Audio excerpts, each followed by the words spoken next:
shoot the breeze, discourse dialogue. Bring to light to be revealed with eloquence forever flowing fearless. Hey, welcome to another Fearless. Feels like we haven't done a show in a couple weeks. It's awesome to be back. I've got really good, I think it's gonna be the best show ever. Pretty confident, best show ever. No pressure. We have John Zimmer on, and John is the co-founder of Zimride. And if you don't know what Zimride is, you're living in some sort of cave, my friend, because it's blowing up. And it's just awesome to have you on. Thanks for having me. And when did, probably almost a year ago, I came out to meet you because I'd heard about Zimride. I'm like, I got to meet these guys and see what's going on. Yeah, it was a tweet actually you sent out. Okay. And we saw it and we said, wow, we'd love to work with that. Wow, a tweet. Yeah. Yeah. Pretty cool tweet. And for people that don't know what you do, I always describe it as digital hitchhiking, right? Which probably you hate, but I like to go right there, at the point of pain, which is basically that I learned that if you hitchhike, someone will kill you, right? And I grew up with that culture, and and not only will you get killed if you hitchhike, you'll get killed every time you hitchhike. So we kind of, got scared away from each other in a lot of ways over the last 50 years or so. Right. And I think that we're coming back together, right, through a lot of digital social communities. And your site is taking it one step further. Your offering is taking it one step further, where maybe I'm okay with people again. Maybe I'm not afraid anymore. Yeah, I think it's actually like innate to being human is that we like being within communities. I think so too. Yeah, and so I agree. Like, there's been this fear, but now we're in FearLess Cottage, so we have to get rid of that. But we got scared away from each other, and we built. We got our boxes, our cars, right? We moved out of the cities into the suburbs. Then that wasn't safe enough, so we, moved into walled communities, and then that was still a little sketchy. So I needed a wall around my house within the walled community. Right. And I think it was just, it was never going to be satisfactory. You can't pull back enough out of society because it isn't innately human. Right. It doesn't feel good. Doesn't feel good. But it does feel good when you do come together. And we're doing that in a way where people can establish trust. So you can see that this person went to school with you, works at the same company as you, likes the same band as you. And then with that commonality, you get in the car, you feel more comfortable, and you form this bond. So let's go back. Yeah. All right. The things that are cool about you, you're super young, you've got your own company, you're a social entrepreneur, but where'd that start? Like, where'd you grow up? Sure. So I grew up in Greenwich, Connecticut, on the East Coast, and it was kind of a culture that defined success as money. Kinda. Yeah, kinda. Kinda in there in Greenwich. Yeah, the bankers from New York. Yeah. A lot of them live in Greenwich, and so I, from a young age, my parents didn't push that culture on me, but the community. It was kind of what the community was about in some ways. And so the couple times that I left that world, first in high school, I went to Pine Ridge Indian Reservation in South Dakota. Yeah. And did a service trip there, lived with the community, and just realized how, while it was like third world poverty in the U.S., right, they were so rich in terms of community and in terms of the way they were connected to the land. How old were you? I was a sophomore in high school. I don't know how old that makes me. I don't know either. 15? 15, 16, something like that. And you remember thinking that specifically? And I came back home, and then I felt out of place when I was back home because I felt so happy and so alive when I was out there within that community. And then kind of missed that when I came home. And then had another similar experience in college in South America.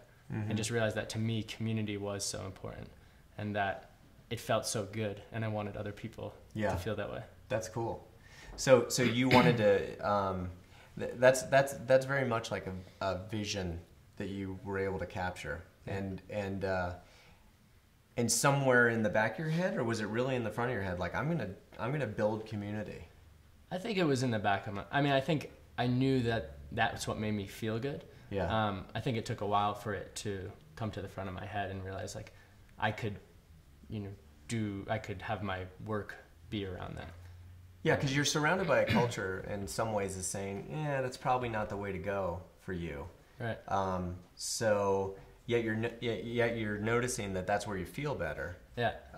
And then so where did it start to click where I can build that experience for people, that community experience, and I can do it here? I think it was this class my senior year called Green Cities at Cornell, where the professor was incredible. How did you get into Cornell? We skipped a whole bit there. I went to the hotel school at Cornell. I don't know how I got in. Yeah. But so I was really excited about entrepreneurship, hospitality, business. But then that was still keeping me on that track to go work at a bank, which actually I ended up doing for a couple of years. Hospitality and banks, or I didn't know that this is connected. 30-40% of people in that school go to work in real estate finance. Oh, okay. Yeah. And then another 30-40% go into hotels and restaurants. Yeah. What percent started Zimride? About It's fraction. Super low. Fraction. Yeah. So you're in school, and what's happening? You can't get around. Like, where does Zimride come from? This is a little bit like Social Network, right? Was it when you watch Social Network, you're like, God, that's me? No, me neither. So, yeah, I mean, at Cornell, both Logan and I, Logan, the other co-founder, had this idea independently and didn't know each other. For me, it was sharing rides home from upstate New York to Connecticut, 4-hour trips, and realizing 5 other people that I knew through a friend, or that I maybe didn't know but had a friend in common, took the same trip. And that's so inefficient. And, we're spending all this money. We're both, using the cars. And so I said, there has to be a better way. And then I was taking that Green Cities class where we talked about simple design changes to large infrastructure could make an incredible difference. And the idea popped up like, oh, what if we could get people to carpool? Right. But carpooling kind of sucks. Yeah. And so we started thinking about why does carpooling suck? And you guys did it totally independently, like separate. He's doing it and trying to build something, and you're trying to build something. 2 different campuses, 2 different schools, or? Well, he started building it. He can code. Okay. I can't. And I started working more on a business plan for it. Okay. So I'd never taken the step to build it. Right. I went to work at Lehman Brothers, and after a year, was not very happy with the environment and or just about what I was doing, and saw on a mutual friend's Facebook page that Logan started this site called Zimride. My last name is Zimmer. That's the weird thing. People will, no one would believe that coincidence. So he had named it Zimride after a trip to Zimbabwe. He named it Zimride to lure you back in. So that's how we met through social networks. Yeah. Called my friend, said, I've been working on this business plan for this same idea. I'd love to meet Logan. He flew out to New York, and that was 3.5 years ago. That's kind of how it got started. That's pretty awesome story, and kind of scary. I got to imagine, like, okay, we've got this thing. I'm going to leave this bank job. Well, like, how does that go down? So, I think a lot of people want to be entrepreneurs, but it takes a little something. Yeah, I remember my best friend from. Can I just say, if you're watching, I forgot to mention, you can tweet in questions, and we've got some awesome stuff to give away. We should talk about, right? Yeah. The car stash, right? You put this thing on the front of your car, and I mean, what happens really? You've done this. I don't know what happens. You get a lot of attention. Yeah. Yeah. And then we've got some T-shirts, and we've got some Zimride shades. So anyway, good questions are gonna get goodies today. Sweet. So I remember this one time. I was actually at Lehman, and my best friend's mom also worked in the building. Mm-hmm. And I told her I was thinking of doing something else. And she basically sat me down and said, this is, how could you leave this sure thing? Yeah. Lehman Brothers, which is now gone. Yeah, this how could you leave this sure thing to do something crazy like that? Can you believe you've outlasted Lehman Brothers? That's pretty cool right there. Yeah. I never would have expected that. People really think institutions, if they're big enough and they have enough marble floors and columns and that's stuff, what I felt. It's like these places have a building solid. in Times Square. Exactly. This ain't going nowhere, and then poof, it's just gone. Yeah, it was crazy. Yeah. So really there is no institution. There's only agreements between people. You know, as soon as those agreements go away, you see the illusion of the institution just poof. Yeah. So my second year at Lehman, Lehman was starting to. Yeah. In my first year, it was still peaking, and then it was starting to fall. And so I did it for 2 years. In my second year, though, I started working with Logan, and so they basically were the first. Did you mostly sell junk bonds, or what was your main job there? I was doing commercial real estate loans. Things like strip malls and horrible things like that. Yeah, but you weren't doing derivatives and stuff like that. It doesn't matter. I don't really care, I guess. But just loaning people that were buying commercial property. Right, and you didn't love it. No. Why? Well, I didn't have that feeling of being alive that I had when I did other projects. Yeah. And I didn't feel excited about making money for people that had a lot of money. It didn't get me excited. Yeah. Yeah. It didn't feel great. So she sits you down. She's like, I got some advice. You cannot go do this thing, this harebrained idea that you've got. Yeah. And so what's your reaction? I mean, it was just it was basically that home culture of Greenwich, speaking out in words. Right. And it was trying to still. Was there anybody who was a mentor to you that said, I think you should go for it?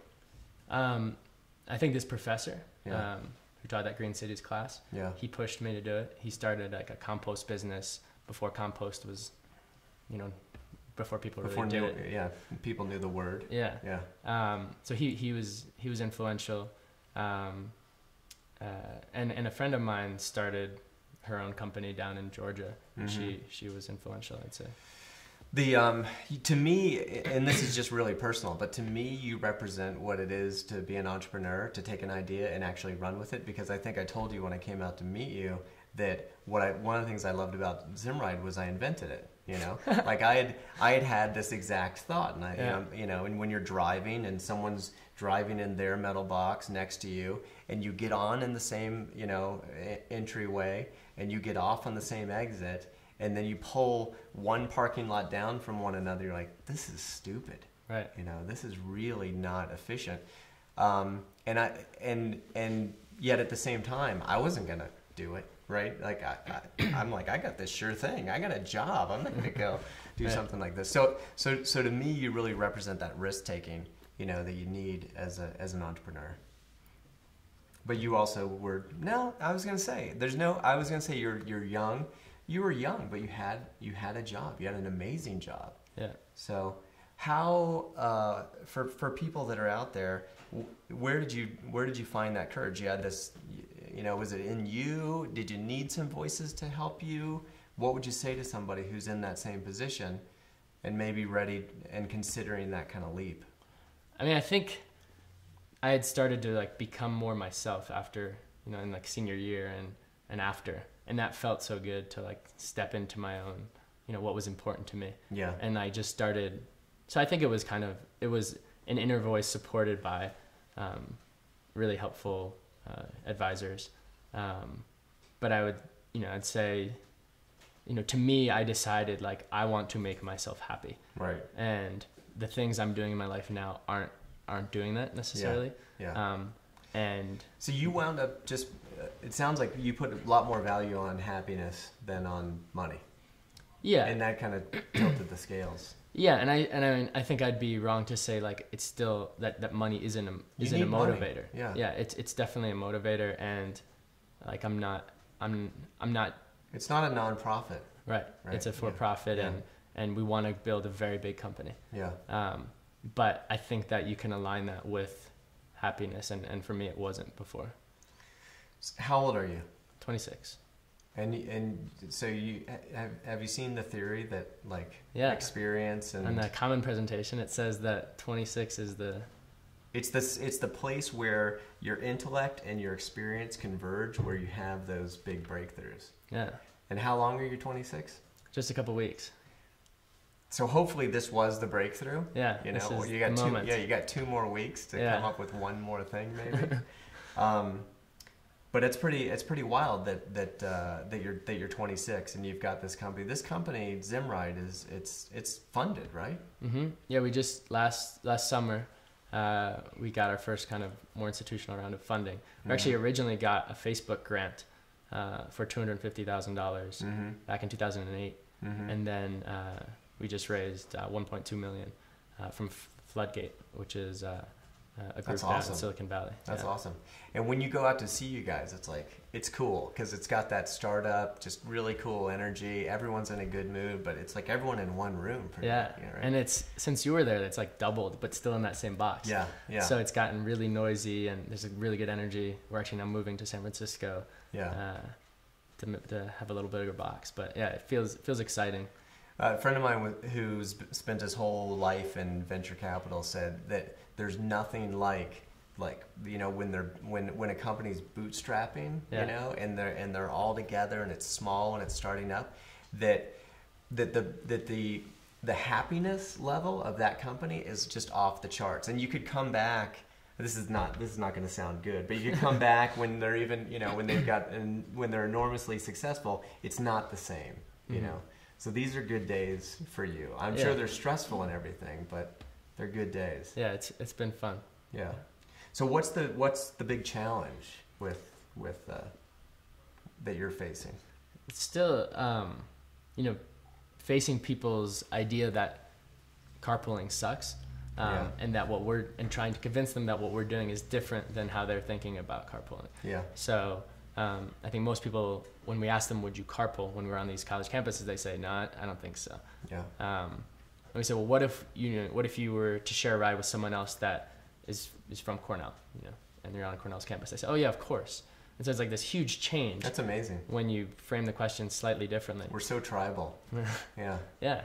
And so, you know, we're building communities for these college campuses, for these companies, so that it feels comfortable. But it's still a challenge because you have to change. It may not be, you know, 100% as convenient now before we have this huge critical mass of users. Yeah. You may have to go a mile out of your way, or you may have to adjust your schedule 5 minutes. And so that's a big challenge. Yeah. But you get the, and it's always it's hard to describe cultural shifts, right? And that's what you're playing in. Right. You've got, you know, so we talked a little bit about how we moved away from each other, and then through Facebook, largely we've rediscovered community, and we're like, community is awesome. Yeah. Like I like people. Forgot about this. And then as that has become something that we've culturally digested, now I think we're becoming comfortable with the more physical aspects of community and social networking, right? So you see Foursquare, right? You see Zimride. Who else? Airbnb. Yeah, is part of that.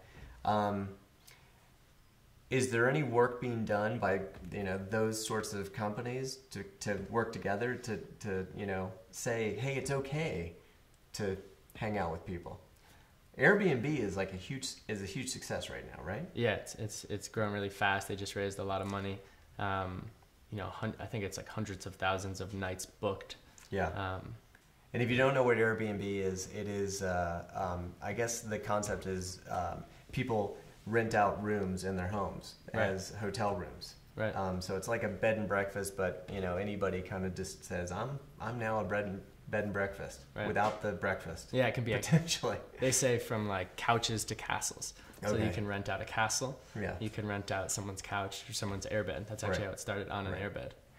So it's interesting that in many ways is taking off faster than the ride sharing, right? And you may not like the term ride sharing. Ride sharing is a lot better than carpooling, yeah. Okay. So ride sharing is just behind this other concept. But for me, I would be much more likely to share a ride with somebody than to like go to sleep in someone's house. Yeah. I feel more vulnerable when I'm asleep. Yeah, I think the potential is hope, you know, potentially larger, right? Yeah. Airbnb is a huge opportunity, but that's when people are traveling for vacation. Zimride, as we grow, this can serve, every trip you take. Yeah. And that we're just looking at some stats, over 1 billion trips per day in the U.S., 5 times as many, 5 times Do you the want to number go of to your searches. notes? No, you want to no, go to your notes no, now? the notes, yeah. You got notes. So it's the number 2 cost, right? Within the US households. The average household. Yeah. The house itself being number 1, transportation being number 2. Yeah. So that's a huge opportunity. Obviously, most people are going very in similar spaces. How developed is Denver, the Denver Boulder area as a place? For Zimride? For Zimride, yeah. We have Boulder campus. We have UC Denver Hospital, and UC Denver University. So what's the most developed market? California. We have all the University of California schools and several of the Cal State schools. So definitely California, which is where we are. And even given the fact that it's not very developed here, Jeff's a designer here, he went on and to see if he could get a ride. He lives in Denver, see if he could do a ride into Boulder, and he found one. Oh, great. Yeah. So I was just curious, like, how developed it was, because he was able to find his times and stuff, and it works. That's awesome. It works. Yeah. Yeah.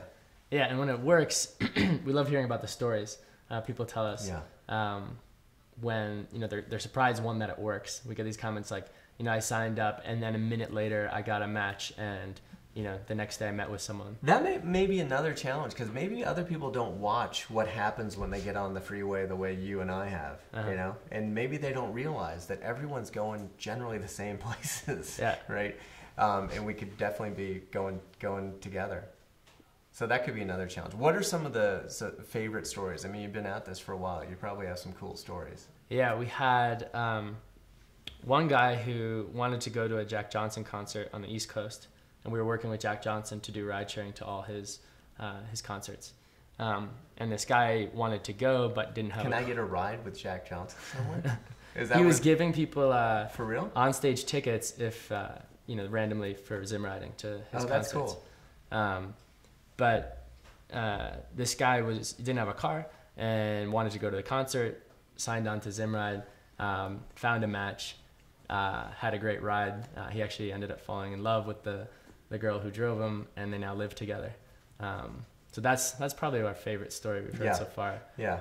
There was another stat that you had mentioned about most people have met their match online now through online dating. I think it's like 1 in 3 or 1 in 4 of all couples now start from internet dating sites. Right. So it's another benefit of Zimride, though, right? Yeah. Yeah. We don't want to put pressure on the rideshare. You're in the back, kind of like a little closer. Yeah. But there are other things, people becoming best friends. There was one story where someone said they were trying to make this big life decision about whether or not to take this job in I think it was Nepal or something. And by the end of the ride together, she had decided, because of the advice of her driver, that she would do it. Yeah. So really cool. It just matches what happens when you spend time with people, right? When you allow for that sense of community, and broaden your idea of what that could be. Some questions coming in on the Twitter. How does Zimride make money? See, I forgot that. That's a basic question. Yeah. So currently we create these social networks for the private communities and universities, companies, and they pay us a license fee for the software as a service, basically. So that's the current revenue model.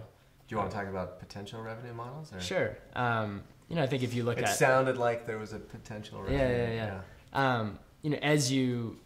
As you're connecting more and more people, one thing that we're not doing now is helping with the transactions.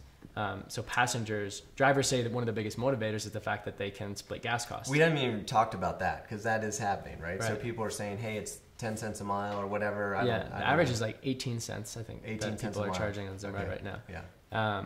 And that just about covers gas, or half gas. And so right now it's a little awkward. You get in the car and you say, hey, Alex, could you give me $20? Right. But we can help with PayPal type transactions, Right. And then potentially take a fee for helping with that transaction. Yeah. And that's kind of like a bigger growth model. And that would be, is that how Airbnb does it? Yeah, exactly. Okay. So it would match that. That seems like a really good potential for you guys. But I guess for now, you really want to focus on the universities, the private institutions, and grow it out from there.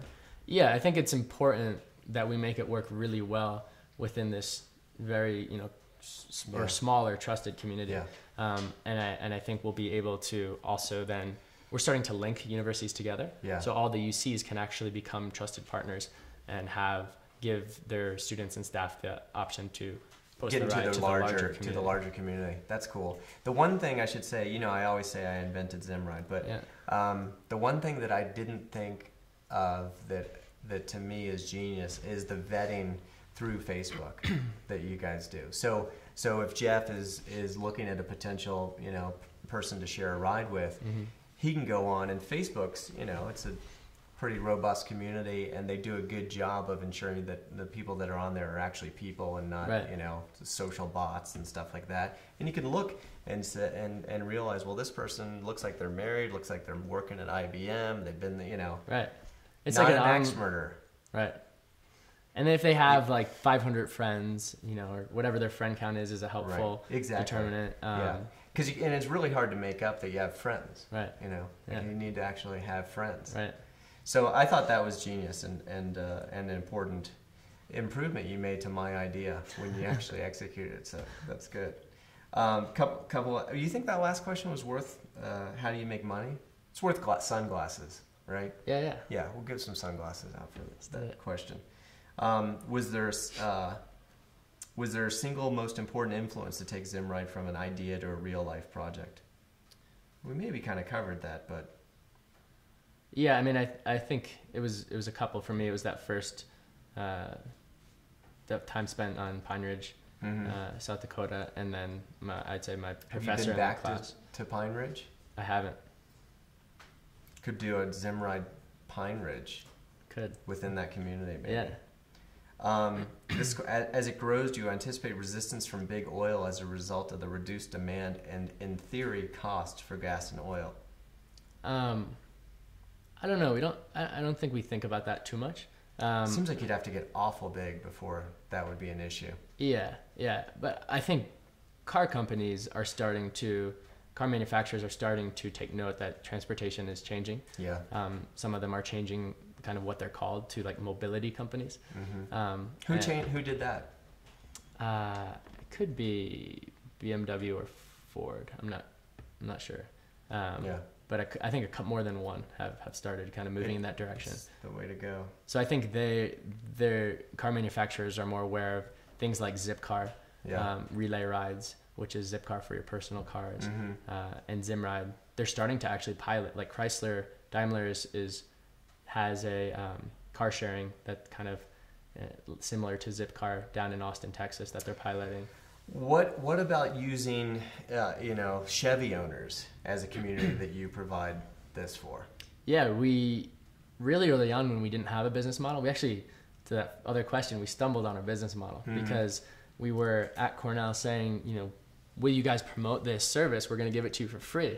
And they're like, we're not going to promote an outside company. We said, what if we customized it for you, made it private sort of for private you, labeled it, and they're like, yeah, we'll pay you and we'll promote it. So that was kind of how we stumbled on our business model. So but they in went the beginning, from no to we'll help yes, you and pay you. Yeah. And but originally we were thinking about sponsorship, and we were talking to a few car companies about kind of creating that community for their car owners. You probably have to have a certain amount of hype and scale for them to want to do that. But for you, any community, probably any tribe, kind of makes sense to build Zimride around. Definitely, right? yeah. So a question came in. Did you start Zimride when you were at Lehman? Like, did you actually start it there? Like, yeah. Luckily, I think you started it before, didn't you?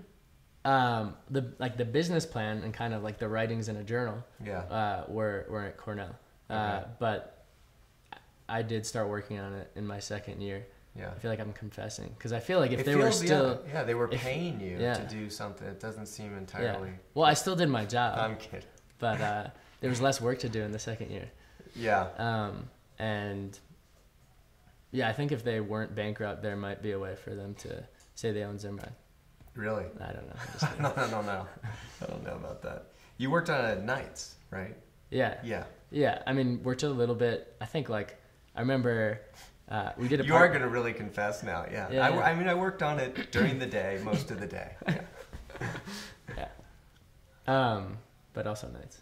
But also nights, yeah. And how much? We should talk about some of the. So you brought these crazy. I mean, being an entrepreneur is kind of a nutty deal. Yeah, I think you should put that on real quick. Right. This. So you're trying to. It's good. So you're trying to promote. You want to fry? I'll try it. What happens here? It goes like this. Yeah. So you're you've got this company. Is this happening with Cornell? You're like, okay, we're going to promote this on the campus. Yeah. And so like they always have people that are standing on the main pass with like handing out cards. But it's just people. So we thought we'd put on these costumes and it worked. Like we had people taking pictures with us. Yeah. And it just was this the extent of the costume? Was there more? No, there's a body. There's a body. There's a body. Yeah. Oh, okay. The beaver has a big tail. Do you think that you'll be taking these characters further with like? Is the beaver going to be a like long-term mascot? I don't think so. We were playing with another mascot. Logan's girlfriend has a Z-Donk, which is a half zebra, half donkey, and because it has a Z in it, we were going to use that. But that's just random. Yeah.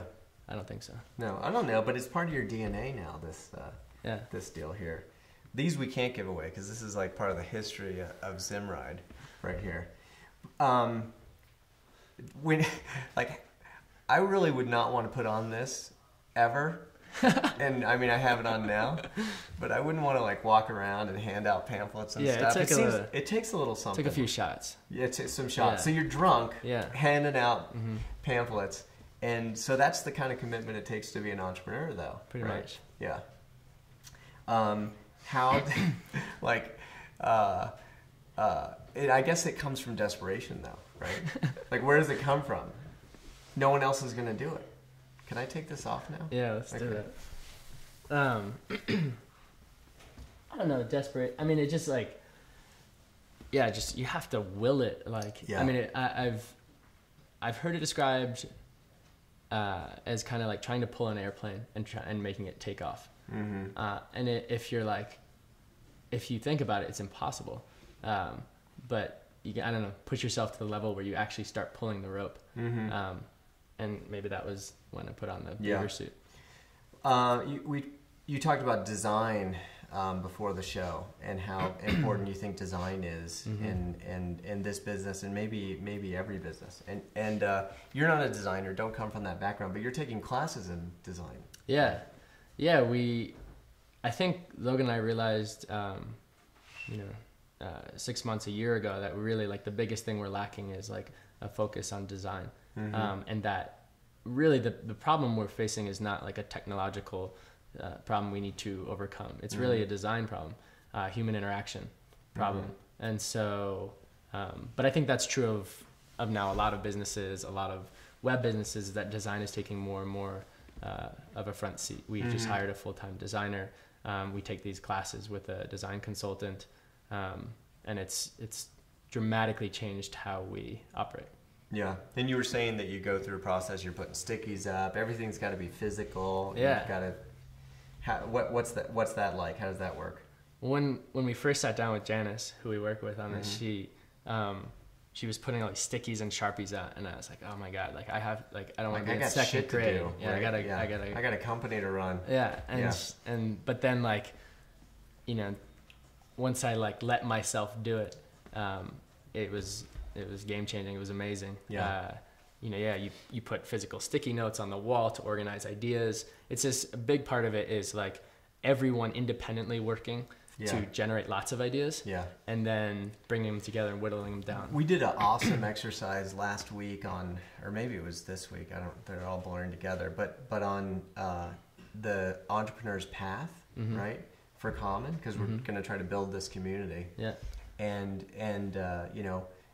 being empathetic and understand the emotion. Did you play any of those games? So it's like, you should do that. We did like user profiles. Try this. Yeah. Because your business is rife with this stuff. Yeah. I hear about the site, right? Yeah. What am I thinking? What am I feeling? Forget what I'm thinking. What am I feeling? Yeah. Then I'm there and I do the search, right? What am I feeling? Right. And you know what they're feeling. Is the design of your site helping them overcome the feelings and being empathetic to what those feelings are as they happen? Yeah. Because that's how you'll move people through that process. Yeah, we felt one of those when like we have an open price field now, and we started doing user tests, and everyone's like, "What do I put here? I've never charged for a ride before." Right. So they're feeling like really confused at this point. So now we're going to be starting suggesting based on the 18 cents average a price, right. And that's going to, I think, get people through the process a lot faster. Is that how you think of design? To me, that's design. It's not about the typeface. It's not about the size. Right. Is that how you think about it? Definitely. Yeah. You talked about competitive advantage, right? There's other services that are similar to this one, and the design is really critical to being successful. Expand on that a little bit. Yeah, I mean, there's been hundreds of websites literally that have come and gone, and still probably hundreds that exist that do ride sharing, really, ride matching. I think couple major differences. One is the social networking that tie into Facebook. The idea that you can figure out what you have in common with this person. You can see a picture. Yeah. You can see what kind of car they drive. You can see what their music preferences are, if they're a smoker or non-smoker. All those are big differences. No one had done social networks with ride sharing previously. Yeah. Music preference is huge. I mean, can you imagine? Like, I can't imagine getting in the car with Art, because it's like all Lady Gaga all the time. It's like hard just in the office, but to be trapped for an hour. I mean, I have been trapped with Art and listening to Lady Gaga. I love Lady Gaga. Don't get me wrong, but there needs to be other options in there. Yeah. So if Art put up, I listen exclusively to Lady Gaga, a lot of people would know, I can skip this. This is not an option for me, right? Yeah, and if he doesn't put it up, you can leave him feedback saying, safe driver, but too much Gaga. So on your, so it's going to happen to him no matter what. Yeah. That's good. Good conversation, too much Gaga would be the feedback. Kelly Ann Myers tweets in, is Zimride used more by males? Seems scarier for a woman. See, there it is. Yeah, we actually looked at that. It's been a few months since we pulled the numbers again, but it was really close to 50-50. Yeah. I actually think it was in the favor of more females. Yeah. So it's just basically reflecting the population. Yeah. Yeah. That's good news for you guys, I think. Yeah, and there was another trend that we were worried about, that there would be too many people needing rides and not enough people offering rides. But that too was pretty split. Especially as the option to charge for the rides. I mean, now there's a lot of motivation to be a ride. Right. Yeah, our power users are drivers that are consistently making money. How expensive would you like to see gas be? Yeah. Like, have you guys run any numbers? Like, wow, at $5 a gallon, we do. No. Do you see fluctuations in the user base? In activity, yeah. Also in like inquiries about like needing it for a university or company, like when. I think you're sitting pretty right now with the Middle East deal, yeah. Yeah, I'm not rooting for any of the violence. No, but you're rooting for democracy, and that, actually some of the oil companies I don't think are rooting for that. Yeah, that's true. So I'm assuming you're rooting for democracy. I really have no idea. I don't know why I made an assumption like that. You just seem like a guy that's pro-democracy. I am. Good. How is your business model changed? John, Kelly Ann should get something. Zimride T-shirt. And John Sloss says, how has your business model changed since you first wrote it? You stumbled into it. You didn't write it. You stumbled into it. Right. Has it changed much? Yeah, I mean, I think we're coming around to where it originally was, which was this idea of the transactions between users and then having this huge critical mass. But kind of as a stepping stone to get there, we created this software as a service model with organizations. And I think that's still going to be a very large part of our business going forward.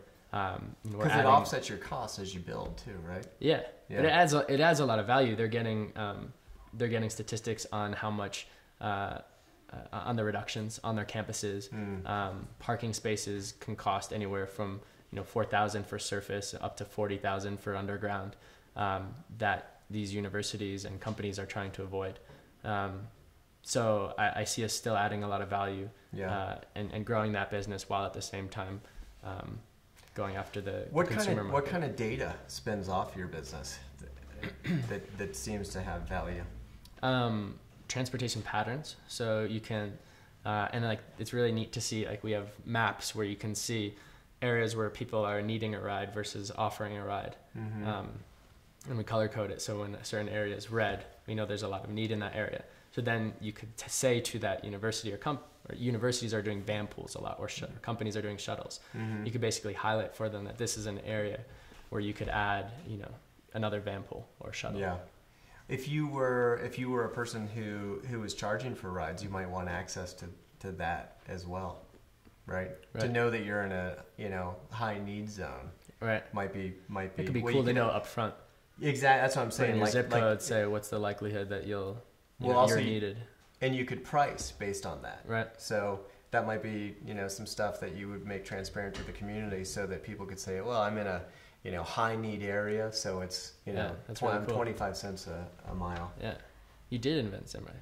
I just continue to invent it too. I mean, if you notice, it just gets better and better the more you hang out. When I first went to see you guys, it was right after I had left the agency. And I don't know, part of me was just I want to be these guys. and I didn't say that because it was humiliating, but I'm saying it now. It's just fun. I mean, it's fun to do something where you're on personal mission, and so are you working like crazy? What's your schedule like? Yeah. It's pretty crazy. Right now I'm Zimriding to work from San Francisco. So that's 45 minutes to an hour commute every day at 6 or 7 in the morning, and then getting home at 9 or 10 at night on average, and then a little bit on the weekend as well. But some days it feels really tough, and other days it feels really fun. Yeah. So. How do you prioritize what to do? That's another big challenge. I think that's when you ask one big challenge is how do you prioritize? I think part of that is just having really strict focus and goals.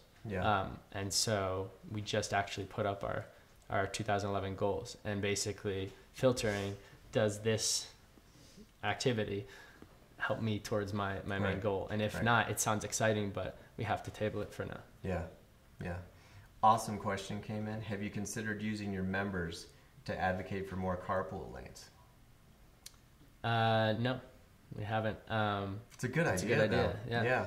It's a neat way to create some more community within the community, since these are people that are carpooling. How many? Maybe you can't say, but how many people are in the community within all the sub communities? Yeah, it's a few 100,000. So it's pretty robust at this point, and where you've got focus, that would be, they'd be able to lobby for carpool lanes. Yeah, I think that's one area where we need to do more and more is really fostering the community that we're building, and empowering the users to get together to do more. It needs to be cool, right? I mean, it needs to be, you need to move it to a place where it's okay, I'm not scared anymore. And in fact, when you Zimride, it's cooler than if you drive, alone. Right. And it's smarter, it's cooler, it's all those sorts of things. And I think having the community have, you know, bigger missions than just those individual rides is probably a good way to make it cool. Yeah, I agree. Are there any other things that you've considered doing with the community? Yeah, I mean, one thing we're considering is kind of, you know, how can we get users together on the campuses or at the companies to kind of build a larger sense of like we're part of this bigger community. And I feel part of a community when I'm sharing a ride with someone. But if I could also feel that there's this movement, that would be cool too. Or if there was like, I don't know, is there any gear? Do I get, you know? So one thing we're thinking about doing the is beaver hat. You know, everyone gets a beaver hat. Everyone gets a beaver hat, so you can tell a Zimride person from a regular person. We're thinking of doing something with the car. So there seems like there's a moment, just a design moment, which is someone pulls up and you're like, is this my thing? And then you roll down the window and you're like, you know, or you knock and then they roll, you know what I mean? And it's awkward. Like that moment right there, there's a design solution for that. Yeah. We have an idea around like some kind of identification on the car. Yeah. Just a sticker on the, you know, window. So you're like, oh, okay, here's a Zimride. Yeah. I think it'd be cool. I'll just let it out. Like to have like, let's let it out. Like a QR code or some kind of something where you could then scan it when you walk up to the car and say, I've seen this car every day, you know, going along my route, and you scan it and then it could like send the person a message. It wouldn't release any information they wouldn't want to release, but it could say you're a 90% match on your commute or something like that. Yeah. So that would be cool. So it would be like, but you'd have a little logo, so it wouldn't just be the... Right. It would be a Zimride, little QR code with some rich information attached. Yeah. That could be cool, and you could start to play games if you had that kind of thing too. If the vehicles were, you know, labeled like that, you could. Is there a way? I wonder if you could do like RFID or something, so you know when you're passing another Zimrider, or maybe a little alert on your phone, like it's maybe too much. Yeah. But that moment when you walk up is got to be something that there's a design solution for. Yeah, I agree. Do people take it on themselves? Have you noticed that people, you know, like chauffeurs always put that card in the window, right, with your name on it? Are people doing stuff like that? We saw people that were doing that for Sasquatch Music Festival in Washington State. They had like a Zimride board. You could have just on the site, you could have just a bunch of tools for that kind of thing. So you'd have, that might be one where it's the logo, you put the name here, print it out on your printer. You could have another one that's like a sticker printer thing. Yeah, so it wouldn't have to be you providing these things. You just provide the creative asset. Yeah. I like that. So that's two things. Yeah. It was worth coming on the show. Definitely. Right there, right? Yeah. I'll have to watch it over. So I mean, there's so many. Yeah. If you could say one thing to everybody. Oh God. Yeah, and actually you can. Just to pitch this idea, right? What would you say? I'd talk about the idea of community, that it feels really good to share the ride, to Zimride somewhere. If you can get over that initial uncomfortableness and do it, I think it'll be an exciting experience. Yeah. You'll meet someone that you didn't know before. You'll learn something you didn't know before. We've had debates people tell us about they've had in the car. That poem that I showed you kind of talks about, we care about our wallets, we care about the environment, we disagree about politics, we Zimride. Yeah. So this is that, because communities aren't born, they're made, built on the shoulders of shared experiences, created by people with a common cause, a common history, or in our case, a common destination. Did you rip off like this common stuff from us? Feels like it's too coincidental. I'm not comfortable with this. Welcome to Zimride, because finding connections among people doesn't always have to be driven by one. It's hard to read at this angle. Driven by ones and zeros. Sometimes you just need a point A and a point B. We Zimride because we agree on music, because we disagree about politics, because we care about the environment, because we care about our wallets, but most of all because life is better when you share the ride. That's pretty cool. Who did that for you? I don't know if it's a poem. Is it really a poem? I don't know what to call it, but Cole McVoy, you helped connect us with them. Yeah. Awesome agency. Yeah. And have they been helpful? Yeah. You could say. I mean. Yeah, they've been very, very helpful. What's been the hardest thing about working with Cole McVoy? It's been Mike, right? The creative director. Mike is awesome. Yeah. That's been good. It's been good. Are you still working with those guys? No. We just had It's been good. We fired them. Yeah. No, they agreed to do a few projects for us. Yeah, I mean, you guys are small. Yeah, they don't have the resources to support. They the did it. guys. I'm sure they did it with a lot of heart because they wanted to do it. Yeah. Do you find that that happens, that people come to you and come to your business because of what you're doing, and they find it as a personal mission? Definitely, and I think that's important. As we're small now, we're 12 now. That everyone that's joining our team really feels behind the mission and excited by the mission, and that's how I think we connected. And so definitely. Do you wind up with more people wanting to join you than you have places for people, or is it running pretty good? Yeah, I mean, after this show, you're gonna get inundated with resumes. Yeah. So starting now, I think we'll have that problem. Yeah. Yeah. But you haven't so much at this point. Yeah, I mean, there's always. I think there's always more applicants than there are positions. Are there like random crazies that are just like stalking you and trying to get a job there? Not really. No. There's been one or two. Okay. But nothing too. That crazy. would be some. Yeah. Yeah. So Someone knocked on our door. Yeah, and just said, "I want to work here." Yeah, and it was interesting. A little, and you were like, "Come on in. We're all I think that's people. cool. I'm very open to that." No, but I think that's cool. If being aggressive about wanting something, I'm totally for. So. Okay, we have a car stash we're gonna give away. We need one really, really good question for car stash. I mean, that thing is amazing. Yeah. It turns your car into a conversation piece. Yeah. Yeah. I was walking through the airport with that. I actually used that as my pillow on the airplane. That's another. So John's rubbed his head on this car stash. So you could maybe just use it as a throw pillow. When you fold it in half, it works really good. Let's as see an if that pillow. if that made people really want to ask a question or not. I'm looking for another tweeted question in here. I'm not seeing it. Kellyanne Myers has asked a couple questions. She may come in and try to get the car stash, but something about her Twitter picture makes me think she doesn't really want a car stash.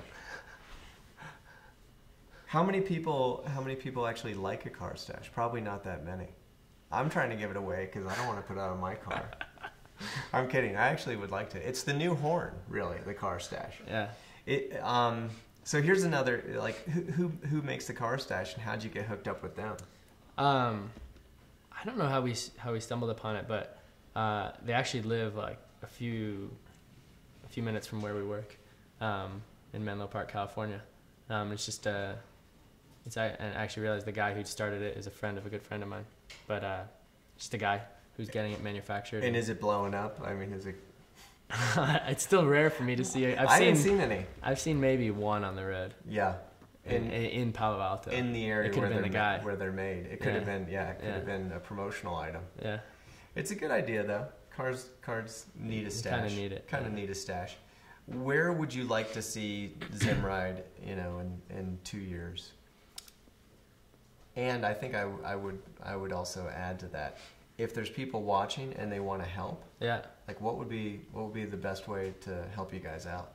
Yeah. So where we want to be in 2 years, our goal is to build what we call a new form of transportation, connecting people all over this country, first to get where they want to go. So we want it to be so common that people can say, I could take a bus, I could, take the train, or I could Zimride. We want people to think about it as one of their 3-4 options.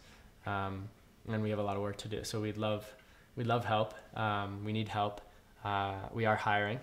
Cool. So people that want to help build communities with our partner universities and companies. We're looking for people to help with that. We're based in Palo Alto, and engineers. We're always looking for awesome engineers. Could you see your service expanding so that it could include other ways to get places? Like, what if I just said, I want to get from A to B, and you might be able to map out, well, you know, this bus coupled with this person coupled with, you know, Definitely. this hot air balloon will get you there. Definitely. Yeah, I think the broader way of describing it is like we want to connect people with seats to get from point A to point B in a fun and social way. Mm-hmm. And so that definitely includes other modes. So while you're talking, I'm looking at the Art just got a ticket for outside because you parked for more than 2 hours. You can only park for 2 hours. I probably did too. You probably got one. Anyway, another awesome reason for Zimride. If you were on, you know, Zimride in here, no ticket, right? No parking tickets. Yeah. No one's gonna boot your car. All that kind of crap that comes with cars. It's been a really good show. Cool. And, thanks for having me. No, it's great. It's my pleasure. It's an honor. I love what you're doing. Thank you. I think it's a really big deal. Thanks. Wish you a lot of success in it. I think that it's the right time, and I think you're probably going to see a lot more momentum. Probably going to see some more funding. Yeah. And I'm going to be a fan, and hopefully everyone out there is going to be a fan, and they're going to get involved. I encourage everybody to just go check out the site. It's Zimride.com. Yep. Easy enough. Zimride. Go there, just experiment with it a little bit and see what rides are available. If you're at a university, they probably, at this point, if you're in California, they definitely have a program. If you're in a lot of different places, they're beginning to have a program. If they don't, go to your university and say, let's get Zimride here. Look at all the good things that happen. Look at what we save in terms of parking. This is something that would be important for our university, and get involved. So anyway, thanks. And we'll see everybody. Do we have a show next week? Yeah? Okay. So we'll see everybody next week. Thanks. Thank you. Shoot the vibe, shoot the breeze, discourse dialogue. Bring to light to be